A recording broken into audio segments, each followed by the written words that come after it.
cajiimay meel bannaana loogu sameeyey aagaamo yaryarna waa loo soo iibiyey ay xambaarato deetana waxaa la yidhaha halkaasi ku batalaqso waxay ku batalaqsatay markaa dhoobo laga sameeyey miski iyo cambar iyo waxaa waa kuwa culammada taariikhdu sheegaan inay beri bay islaantiis qabteen markaasay tiri wallaahi maa ra'aytu minka khayran qatu weligay wanaag kaama arag nama maalintii dhoobadana buu yidhi xataa yowmutiin ayuu tilmaamay baa la yidhaahdaa ibnu cabbaadkani weliba wuxuu ahaa nin gabayaaya aad u gabay badan buu ahaa walidaalik akhiiran horta xabsu ku dhintay isagu dowlad muraabitiin baa qabatay waa la xidhay magaalo yaroo Morocco ku taala ayaa lagu xidhay magaaladaasuu ku dhintay nin aad u gabay badan buu ahaa gabayadiisa cajiibka waxaa ka mid ah maalin ciideed isagii markii la xidhay reerkii la masaafuriyey meeshii dowlado kale ka dhaceen oo qabsadeen ayaa waxa ku dhacday maalin ciideed buu arkay caruurtiisii hablihii uu dhalay oo kabala oo caguhu dildilaaceen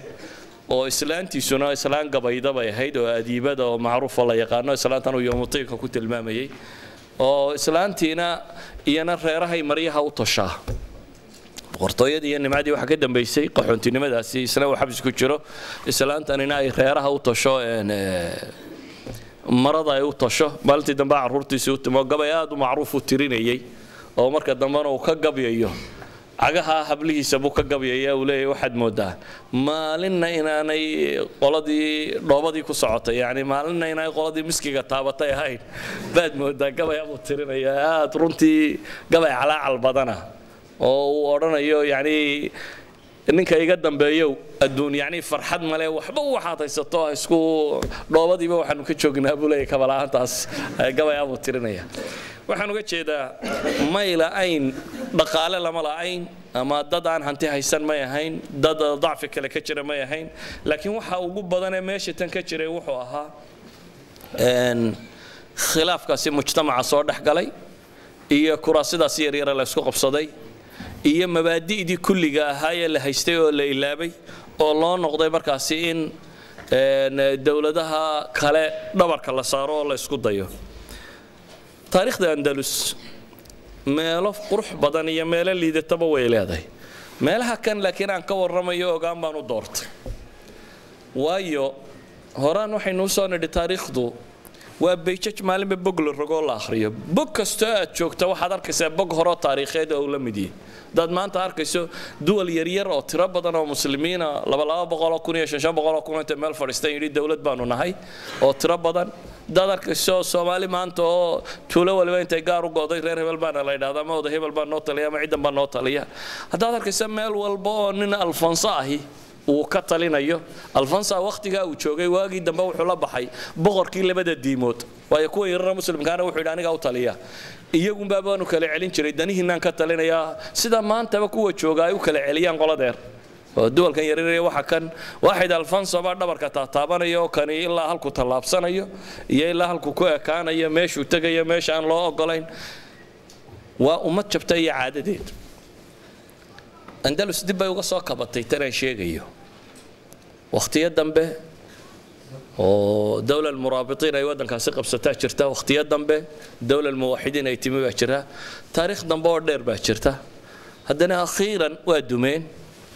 asbaabaha ugu waaweyn ee dumistan u tirirayna waxa weeyaan uu asbaabahaasi aan soo sheegnay idan waxaan taariikhdan u akhrinayaa ma aha inaan ku tamatuco ama ma si dad muslimiina ku dhacday inaan soo wariyo oo ku qosqosolo laakiin waxaan u tilmaamayaa inay tahay cid kasta oo dariiqa marta gabagabadiisu inay taariikhda hore u tilmaamtay wax la arkay uu yahay cid kasta oo dariiqa noocan marta inuu gabagabana leeyahay lana garanayo ummadda muslimkii mar kasta oo furqa ay ku dhacdana furqadu ama kala tagtag waa aqli la'aan إلهي سبحانه وتعالى قرآن كقارب محوكة المامية لا يقاتلونكم جميعا إلا في إلهي محوكة المامية ولا يقاتلونكم جميعا إلا في قرى محصنة أو من وراء جدر بأسهم بينهم شديد مرك الله صوت الماما إلهي وحلي ذلك بأنهم قوم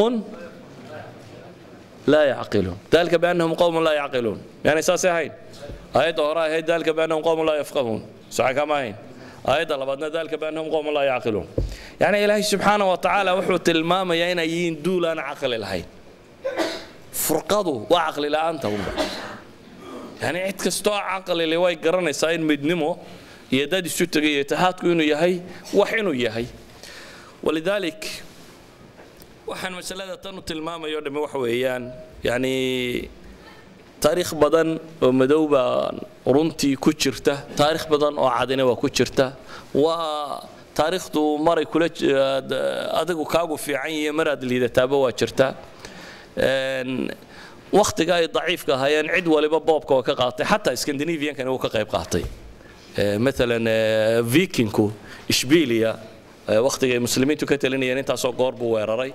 مقالة بربشتر لا يراهدو وفيكين كيبا هاي كوي قبصدي نورمانديين تني مكي لورن جري تاريخ دلغو تلمامو ان فرانسيسكا قيبتان قلبيتك فرانسيسكا قبصدين نورماندي غوبل كان لا يراهدا الا هدا ونورمانديتي با لو نسبيا نورمانديتي نورمان كدي وان كوخدان حقن دغنيد فيكينكو markay meeshaasi qabsadeen kadib Christianity bay qaateen Charlemagne bay ku xidhmeen kadibna waxa loo ogolaaday inay duulimaadyo qaadaan Barbashtar waa kuwii qabsaday magaaladii la oran jiray dagaalkii caankii uu ka dhacay 7,000 oo hablii muslimiinta markaa kamid ah ay hadiyad ugu direen boqorkii Byzantine ka talin jiray Istanbul markaa Constantine-kii haystay markay qabsadeen ala kulli xaal cid waliba boobkan way ka qayb gashay taariikhda hore qadiimka waxaana looga qayb galay dacfiga kan idan umamku